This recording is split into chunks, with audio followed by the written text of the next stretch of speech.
How are y'all tonight? All right, there we go. All right, if everybody will stand up, we're going to sing some songs that we all know. Start us with worship music before we get into our Wednesday night service. And sing out.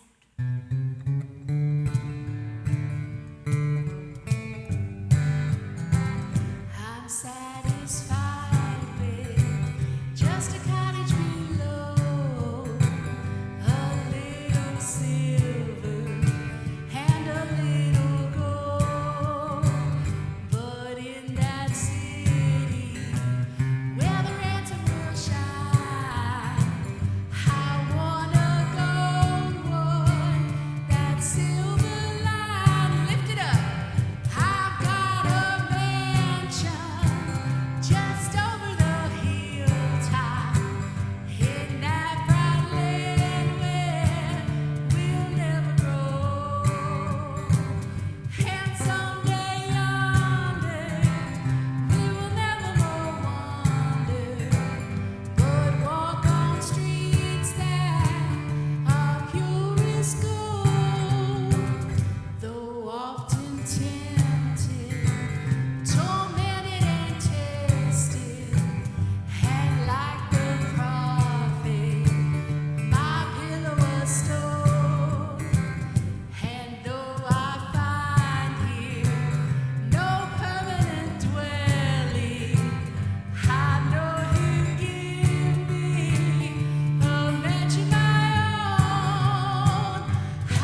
Amen.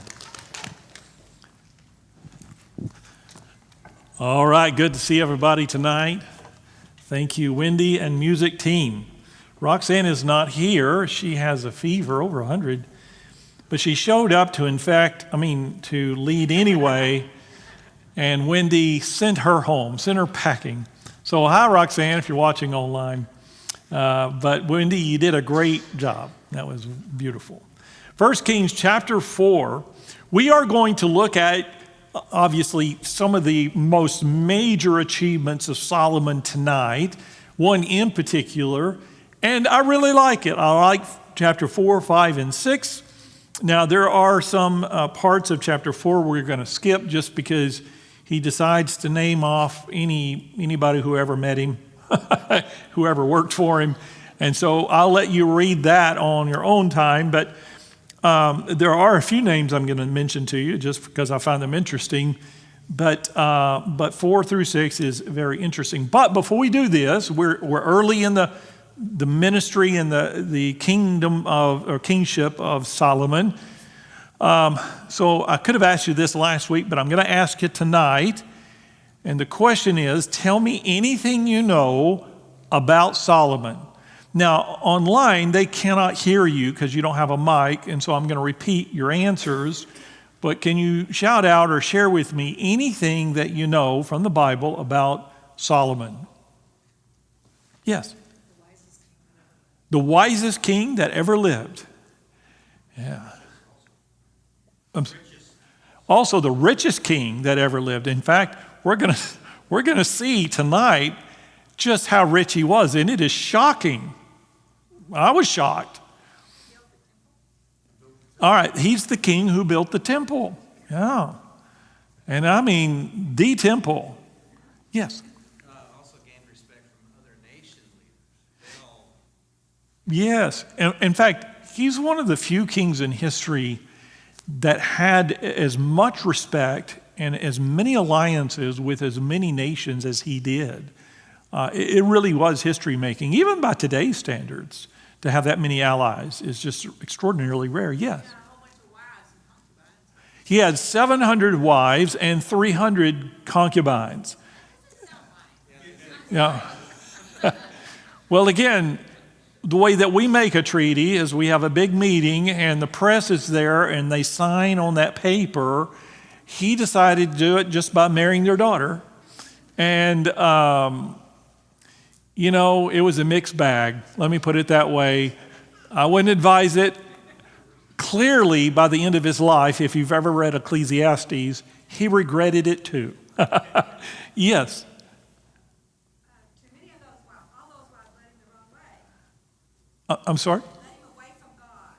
All right, yes, and that's the problem when you marry the wives of foreign kings. We saw last week the first wife he married was the daughter of who? The daughter of Pharaoh in Egypt. Well, not a whole lot of Jewish believers in Egypt anymore. In fact, if you'll remember, the last time they were in Egypt, they didn't have a very good relationship. And so that's astonishing, but also unadvisable, yeah. All right, anything else you know about Solomon, King Solomon? He's famous for his horses, which, by the way, I did not know this until I studied it this week, that wasn't even lawful. Back in Leviticus or Deuteronomy, there was a prohibition against breeding horses. And he wasn't supposed to have that many horses if you go strictly by the law. But his stables are famous. In fact, in archaeological digs in Israel, every few decades, somebody claims they found the famed stables of Solomon, and there are a few digs in a few of the cities in Israel because he had a lot of horses, and we're going to see that too. Yes. He also was the one that made the wise decision over the two women that claimed the same baby. Okay, that's what we looked at last week. I believe it was last week. Was that last week? That his first decision that is recorded as judge was these two women that lived in a house together. Both of them had babies only a few days apart. And one of them rolled over on her baby during the night while she was asleep, and it suffocated the child. And the claim from the other one was that she switched the babies. And so he had a very wise way of figuring that out by cutting the baby in two, which of course he did not do. But it exposed the true and the false mother very quickly. And really, that story is probably known everywhere, whether you're in church or out of church, for the fame of his wisdom. All right, we're going to see some things that he does tonight, specifically one thing important, and that is the construction of the temple. And so look with me in 1 Kings chapter 4. So King Solomon ruled over all Israel, and these were his chief officials. And again, I'm going to struggle through a few verses here. Azariah, son of Zadok, the priest. Probably what happened to Zadok was he died because he got old. Lehoreph and Ahijah, sons of Shisha, secretaries. Jehoshaphat, son of Ahilud, he was the recorder. Benaiah, son of Jehoiada, the commander-in-chief. Zadok and Abiathar, they were the priests, until Zadok died. Azariah, son of Nathan, in charge of the district officers. Zabud, son of Nathan, a priest and personal advisor to the king. So you'll see two guys here are the sons of Nathan. Who was Nathan?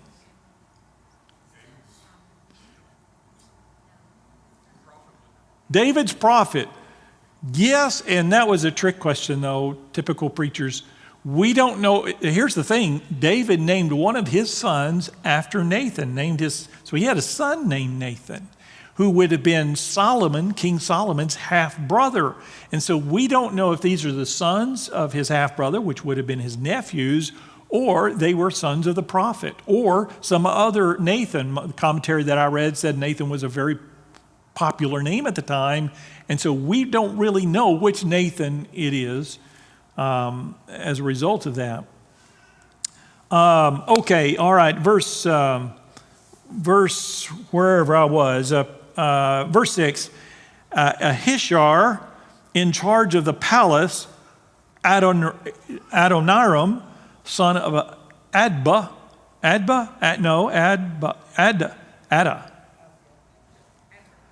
Okay, that guy. In charge of forced labor. Verse 7, Solomon also had 12 district governors over all of Israel who supplied provisions for the king and the royal household. Each one had to provide supplies for 1 month in the year. These are their names, and I'm only going to read one verse because I like the first name. Ben-Hur. That's a cool name, isn't it? That's a good movie. In the hill country of Ephraim. And then there was Ben-Decker. I want to say that was his cousin, but it's not. Ben means son of Hur, and son of Decker. In Makaz, Shaalbim, Beth Shemesh, and Elon Bethanan. And I'm stopping right there, give up, throw in the towel. Look with me down in verse 20. The people of Judah and Israel were as numerous as the sand on the seashore. They ate, they drank, and they were happy. Well, that's quite a statement, is it not? Here's what happens when you don't have any wars. Wars in the ancient world, or any other century for that matter, the result is many of the men of the country die, and it depletes the numbers in the country. But what happens if you go a generation and you don't have any wars at all? Nobody dies in battle. In the life and the kingdom of Solomon, nobody died. No general died, no foot soldier died, no charioteer died. Nobody died in battle because there were no battles. And so they prospered. They did what people do. They had lots of babies and the kingdom grew. And not only did they grow, they prospered. They ate, they drank, and they were happy. Verse 21. They sound like Texans, don't they? And Solomon ruled over all the kingdoms from the river to the land of the Philistines, as far as the border of Egypt. These countries brought tribute and were Solomon's subjects all his life. Solomon's daily provisions, now listen to this. This is what was required to eat for a day for him and his 1,000 wives and everybody else. Solomon's daily provisions were 30 cores of fine flour and 60 cores of meal, 10 head of stall-fed cattle, and 20 pasture-fed cattle. So that's how many cattle in all? Per day. That's 30 head of cattle per day to feed his family. So I have got 3 kids, and that seems like a lot, but my goodness. 100 sheep and goats, as well as deer, gazelles, roebucks. I don't know what a roebuck is. Do you know? It's Sears and Roebuck. Wow. It's a type of deer? Okay, sounds delicious. Roebucks and choice fowl. I assume that means quail. For he ruled over all the kingdoms west of the river from Tiphsah to Gaza, and had peace on all sides. During Solomon's lifetime, Judah and Israel, from Dan to Beersheba, lived in safety, each man under his own vine and fig tree. That means they prospered.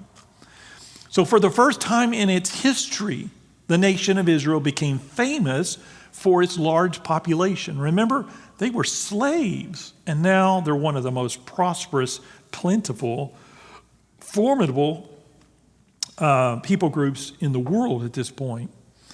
They were famous for its large population, its peace and security, its buildings, its wise king, and its satisfying lifestyle, eating, drinking, and being happy. Verse 20. Of course, the population grew because of God's promise to the patriarchs way back in Genesis, and his promises in the covenant in Deuteronomy. The enlarged territory was also part of God's promise back in Genesis and in Exodus and also in Joshua. The tributary nations submitted to Solomon's rule and brought him gifts and tribute annually, and Solomon enjoyed great blessing because of God's covenant with David. And really, this is a prime example of what happens when you have multi-generational faithfulness. Solomon was not blessed merely because of Solomon. He was blessed because of the faithfulness of his father. And so when you see it, not just 2 generations of kings, but generations of Israelites now that God had judged them during the reign of David, and now they seem to have figured it out spiritually a little bit, and were being faithful, at least at this point. Verse 26, Solomon had 4,000 stalls for chariot horses and 12,000 horses. There's your stables of Solomon, Amira. 12,000 horses. And here's the thing, he had 12,000 horses. What would 12,000 horses be good for? For what? For war. But he never had a war. So, I don't know, fertilizer? That would make a lot of fertilizer every day. And so he had all of these just to demonstrate his wealth. The district officers, verse 27, each in his month supplied provisions for King Solomon and all who came to the king's table. They saw to it that nothing was lacking. They also brought to the proper place their quotas of barley and straw for the chariot horses and the other horses. Verse 29, God gave Solomon wisdom and very great insight and a breadth of understanding as measureless as the sand on the seashore. Solomon's wisdom was greater than the wisdom of all the men of the East and greater than all the wisdom of Egypt. Interestingly, there are famous wise guys back then, verse 31, and he mentions a few of them. He was wiser than any other man, including Ethan, the Ezrahite. Wiser than Heman. I like that name. I don't know if I'm pronouncing it correctly, but it looks like Heman, H-E-M-A-N, Heman, Calcol, and Darda, the sons of Mahol, and his fame spread to all the surrounding nations. He spoke 3,000 proverbs, and his songs numbered 1,005. He described plant life from the cedar of Lebanon to the hyssop that grows out of walls. He also taught about animals and birds, reptiles and fish. Men of all nations came to listen to Solomon's wisdom, sent by all the kings of the world who had heard of his wisdom. Isn't that something? King David, his father, appreciated and enjoyed God's created world and wrote hymns of praise about the Creator and his creation. But Solomon looked upon nature more as an object of study.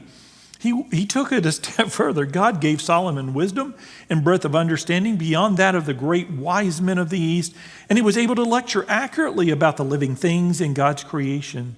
Ecclesiastes chapter 2, verse 5 informs us that Solomon planted great gardens, and no doubt it was in these that he observed the way that plants and trees developed, and he taught about it. Ethan and Heman are mentioned in 1 Chronicles 15 as members of David's musical staff assigned to direct sanctuary worship. Ethan is probably the man also known as Jehuthun, who wrote Psalm 39 and Psalm 89. And Psalm 88 is assigned to Heman, a guy named Heman who wrote Psalms. How about that? These men were also known for their wisdom. Other than 1 Chronicles chapter 2, verse 6, we have no further information about Calcol and Darda. That's the only time they're mentioned. Most of Solomon's 3,000 proverbs have been lost, for fewer than 600 are recorded in the book of Proverbs. Also lost are the Annals of Solomon that's mentioned in chapter 11, verse 41, as well as the books about Solomon written by Nathan, Ahijah, and Iddo. We find that out in 2 Chronicles chapter 9, verse 29. So people wrote books about Solomon. Wouldn't that be awesome if we found one of those books in an archaeological dig, a book about Solomon outside of just Scripture? We do find many references to nature in Proverbs, Ecclesiastes, and the Song of Solomon. So Solomon's scientific inquiries did yield spiritual truth and practical lessons for life. He became an international celebrity, and important people from all over the known world came to see his treasures and to hear his wisdom. Peace and prosperity reigned while Solomon was king, but no matter how successful things appeared to citizens and visitors, all was not well in the kingdom. During the period between his ascension to the throne and his dedication of the temple, Solomon appears to have walked with the Lord and sought to please him. But eventually we will see Solomon struggled and was not as steadfast in his faith as his father David. All right, that's 1 Kings chapter 4. And again, I know it's a very brief chapter. Any comments or questions about chapter 4 before we look at chapter 5? Okay, all right, 1 Kings chapter 5. It was King David's, by the way, and I want to give this introduction. It was King David's passion to build a temple for the glory of God. He says in Psalm 27:4, "One thing I have desired of the Lord, that I will seek after, that I may dwell in the house of the Lord all the days of my life, to behold the beauty of the Lord and to inquire in his temple." David so longed to build a temple for God. In fact, he did a lot of the groundwork for his son Solomon because he couldn't build the temple. So what he did was he did everything but build the temple to get his son ready. God knew David's heart, but made it clear that he had other plans for him. David was so busy fighting wars and expanding and defending the borders of the kingdom of Israel that he didn't have time to supervise such a complex and demanding enterprise. There was also blood on his hands. Solomon, the man of peace, was God's choice to build the temple, and his father prepared him for the task well. So look with me in verse 1, 1 Kings chapter 5, verse 1. When Hiram, king of Tyre, heard that Solomon had been anointed king to succeed his father David, he sent his envoys to Solomon because he had always been on friendly terms with David. So we're backing up just a little bit to the time that Solomon was anointed by the prophet as king. This king of Tyre found out, and he was friends with David, so he sent an envoy to let Solomon know right away, you have our support and our congratulations. Smart thing to do. Verse 2, Solomon sent back this message to Hiram. You know that because of the wars waged against my father David from all sides, he could not build a temple for the name of the Lord his God until the Lord put his enemies under his feet. But now the Lord my God has given me rest on every side, and there is no adversary or disaster. I intend, therefore, to build a temple for the name of the Lord my God, as the Lord told my father David, when he said, your son, whom I will put on the throne in your place, will build the temple for my name. And notice God says that he's to build a temple for the name of the Lord. And Solomon also says that he intended to build a temple not for the glory of Solomon or the fame of Solomon. He did a lot of things for his fame, but he didn't build the temple for his fame. He did build the temple for the glory of God. And he understood that going into it. It was for God. Verse 6, so give orders that cedars of Lebanon be cut from me.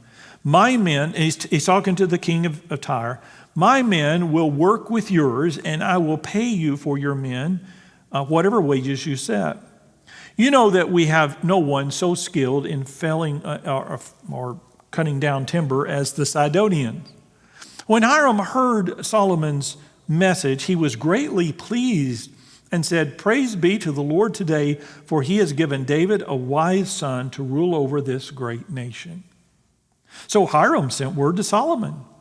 See, they're writing letters back and forth. Isn't that nice? I have received the message you sent me and will do all you want in providing the cedar and pine logs. I'm really surprised there's not a marriage proposal for one of his daughters in the middle of this. He said, verse 9, my men will haul them down from Lebanon to the sea, and I will float them in rafts by sea to the place you specify. There I will separate them, and you can take them away, and you are to grant my wish by providing food for my royal household.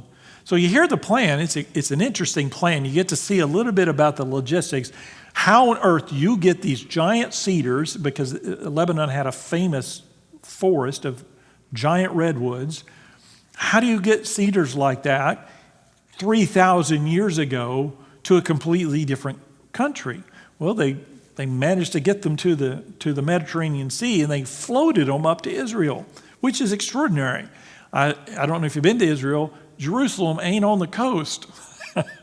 So getting them up to where they need to be on shore and then taking them out of the water and taking them all the way to Jerusalem, boy.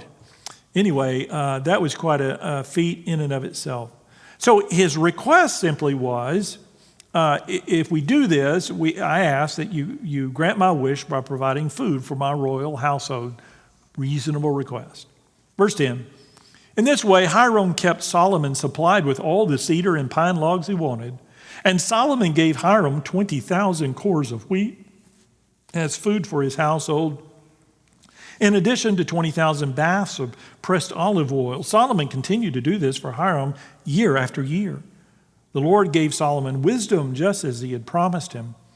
There were peaceful relations between Hiram and Solomon, and the two of them made a treaty.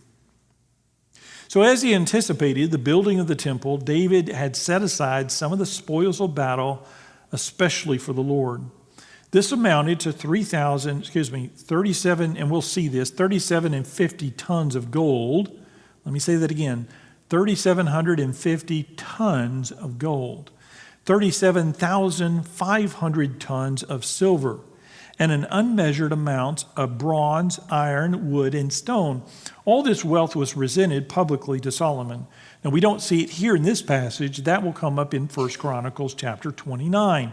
That gives us all the details there. David also added his own personal treasure and then invited the leaders of the nation to contribute as well. We see that in 1 Chronicles chapter 29. The final totals were 4,050 tons, over 4,000 tons of gold. Can you imagine that? 4,000 tons. Now my mind is thinking, where's that gold? That's a lot of gold. Do we even have that much? 4,000 tons of gold and over 38,000 tons of silver, not to speak of thousands of tons of bronze and iron, as well as precious stones. It was a great beginning for a great project. David also gave Solomon the plans for the temple that had been given to him by the Lord. David had also assembled some artisans and laborers to follow those plans and work in wood and stone to prepare material for the temple. Again, 1 Chronicles chapter 22. Hiram, king of Tyre, had provided workers and materials for the building of David's palace. if you remember back in 1 Samuel 5. And David had enlisted their help in preparing wood for the temple. So Solomon took advantage of his royal friendship to enlist Hiram to provide the workers and timber needed for the temple. Now, again, there was wood available in Israel at the time. There were forests, thick forests, but not with wood like this, not trees this big. Hiram had sent Solomon his greetings on the occasion of his coronation, and Solomon had sent back official things plus a request for help for the construction of the temple. In his message, Solomon indicated that he knew that his father had discussed the building of the temple with Hiram. So Hiram wasn't hearing about it for the first time. David had even told Hiram about God's covenant and God's choice of Solomon to build the house of God. So when Hiram hears from Solomon directly, he immediately knows, because he already knows David's wishes was that his son would build a temple. So what does Solomon do right off the bat? He writes a letter to Hiram and says, hey, I'm going to build a temple for my God. And Hiram goes, that's a good boy. He's doing what Dad wanted you to do. Okay, as any pastor and church congregation can attest, building programs are not easy, especially if you have to build one with the specifications that Solomon had. And they either bring out the best or the worst in God's people. But like Moses, who supervised the building of the tabernacle, Solomon had a great deal going for him. Both men knew that God had chosen them to direct the work and that he, God, would enable them to finish successfully. Both Moses and Solomon had an incredible amount of wealth and materials at their disposal before they started, and both received the construction plans from the Lord himself. Both were also blessed to have leaders who gave generously to support the project. Now, so you understand the magnitude of this project and the efficiency, really tremendous efficiency for any time. I mean, you go down 199, how many years does it take to build a bridge? or I-35. Cherry, was it Cherry? Who was it that showed me a Valentine's card? Maybe it was on Facebook today. It says, my love for you is like construction on I-35. It never ends. So, where was I? Do what? Yes. And so he did that in 7 years. Now, the Temple of Solomon was destroyed in 587 BC because of Nebuchadnezzar, the Babylonian king. It would be rebuilt by just 50 years later by a guy named Zerubbabel. He would lead the construction of the temple. But they didn't have any money. They were on a shoestring budget. And so that temple, frankly, was a national embarrassment. And even today, Israelites or Jews refer to, they don't call it Zerubbabel's temple, they refer to it as Herod's temple, because Herod's temple was Zerubbabel's temple, but it was gussied up and made magnificent on the same level or similar level, if not better, than Solomon's temple even. But Herod was in charge during the day of the ministry of Christ. And remember, Jesus is walking to the temple area with his disciples, and one of the disciples commented and said, what great stones. So the temple was under renovation then. It had been for many years in order to see those amazing stones. Well, that temple was destroyed when? In 70 AD. In 70 AD, it still wasn't finished.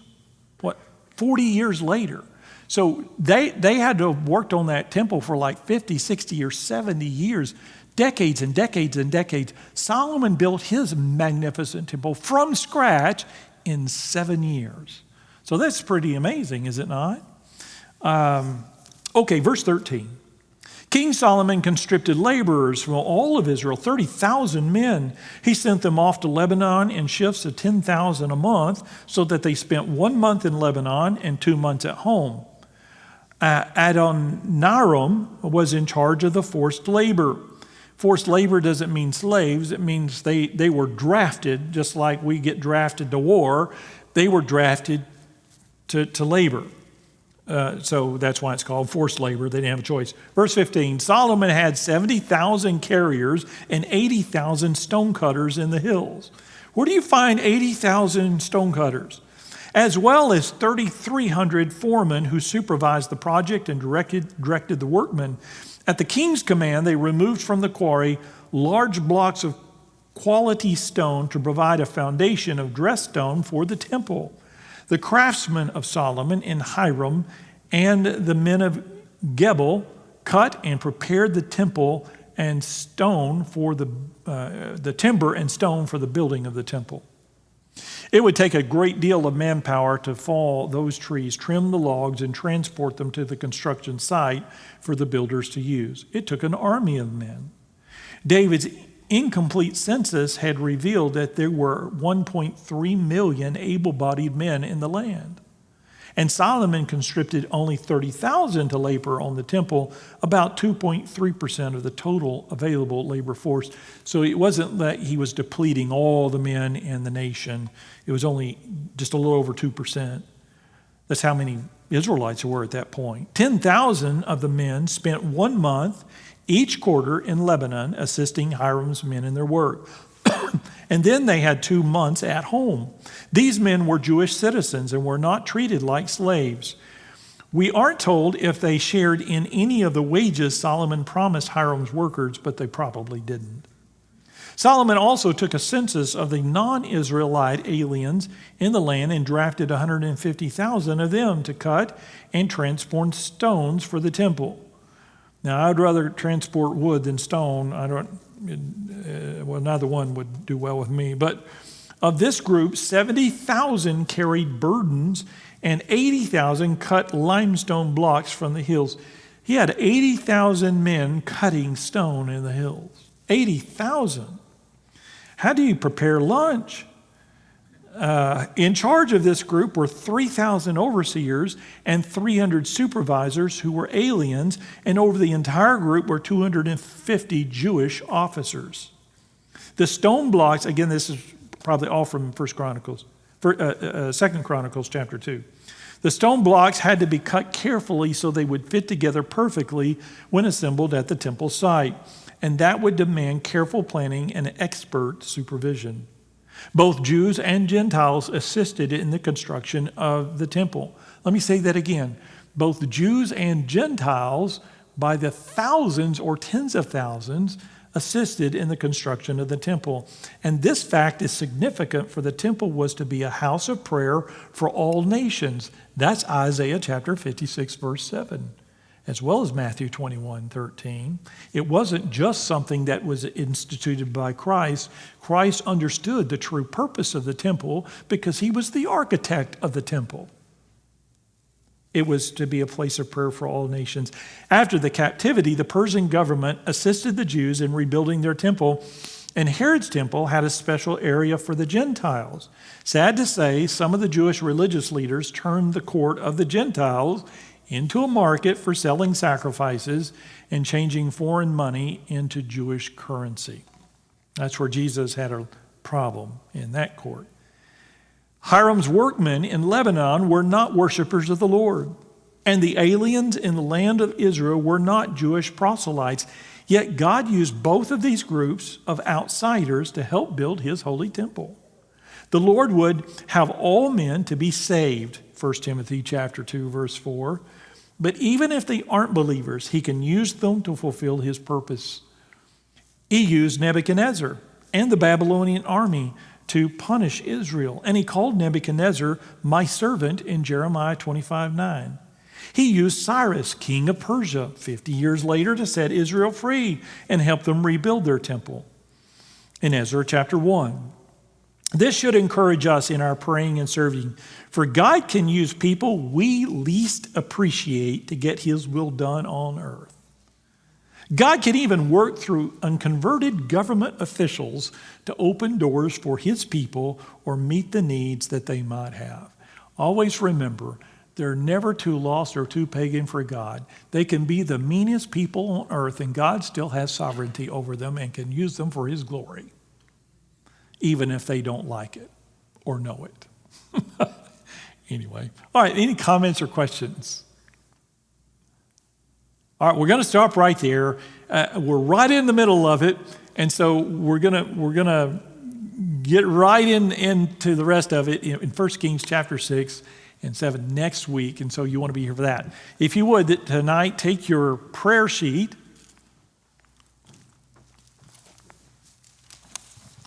If you need a prayer sheet, Archie